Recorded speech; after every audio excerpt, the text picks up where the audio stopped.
में 68 साल के राजेश शर्मा ने अपने घर को टाइपराइटर म्यूजियम के रूप में बदल दिया है, जिसे देखने के लिए दूर दूर से लोग आते हैं।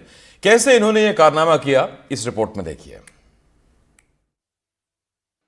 इंदौर के रहने वाले 68 साल के राजेश शर्मा ने अपने घर के एक हिस्से को टाइपराइटर म्यूजियम में तब्दील कर दिया है।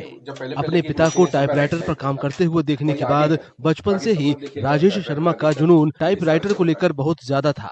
टाइपराइटर की विरासत को संरक्षित रखने के लिए राजेश शर्मा ने म्यूजियम शुरू कर दिया। उन्होंने माना कि कंप्यूटर के आने के बाद से टाइपराइटर का क्रेज काफी कम हो गया है। राजेश शर्मा ने अपने पिता की याद में माधव भानु टाइपराइटर म्यूजियम खोल दिया है। राजेश शर्मा बताते हैं कि उन्होंने कबाड़ विक्रेताओं से भी टाइपराइटर खरीदे हैं। इसके अलावा लोगों ने भी उन्हें टाइपराइटर दान किए हैं।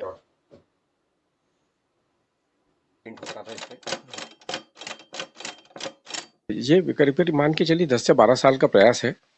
और चूंकि मशीन तो मेरे को बचपन में मेरे पिताजी ने एक दी थी, चूंकि मेरे पिताजी कोर्ट के बाहर टाइपिंग का काम करते थे, तो मशीनों के साथ तो मैं बचपन मेरा टिक टिक और इस टाइपिंग की आवाज़ के साथ ही निकला। तो एक मशीन थी तो वो रखी थी, और कुछ समय पहले जब मैंने बताया 10-12 साल पहले करीब, ऐसा मन में आया कि अपन इसका संग्रह करें, क्योंकि मशीन अब नहीं मिल रही है।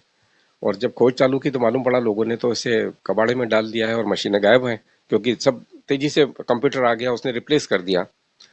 तो फिर भी चालू किया प्रयास, तो अलग अलग जगह से आ रही है, कबाड़ियों से भी ली है, कबाड़े में से ली है।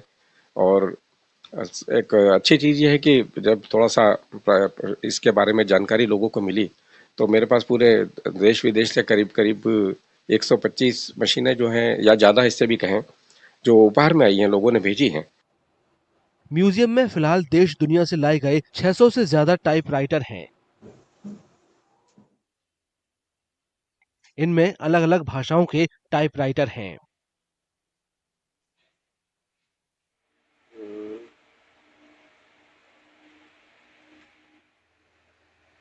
सबसे अधिक तो पॉपुलर मशीन वो अंग्रेजी भाषा की है। और उस जो उसका कीबोर्ड जो जहाँ से इजाद हुआ पहला, वो उसी के ऊपर सारी दुनिया ने अपनी अपनी भाषा फिट कर ली। तो एक बड़ी इंटरेस्टिंग चीज़ है ये। इसको अगर बहुत डिटेल में जब देखेंगे तो आपको लगेगा कि कितनी आदमी ने मेहनत करी, इंजीनियर्स ने, मैकेनिक्स ने, और जो साइंटिस्ट रहे इसको बनाने वाले। तो मेरे पास फ्रेंच है, जर्मन है, इंग्लिश है, हिंदी है, मराठी है, गुजराती है, तमिल है, तेलुगु है, कन्नड़ है। टाइपराइटर म्यूजियम को बनाने में राजेश शर्मा की पत्नी अनीता शर्मा का भी अहम योगदान है। अनीता शर्मा सुबह जल्दी उठकर म्यूजियम की साफ सफाई कराती हैं। तो लकड़ी के बॉक्स बने हुए हैं। सुबह उठ के पहले तो साफ सफाई में सर के साथ लगती हूँ, और मेड भी करती है यहाँ पे काम, वो भी करती है सफाइयाँ। और मेहमान आते हैं तो वो थोड़ा सा सरप्राइज तो होते हैं कि इतने सारे टाइपराइटर्स हैं।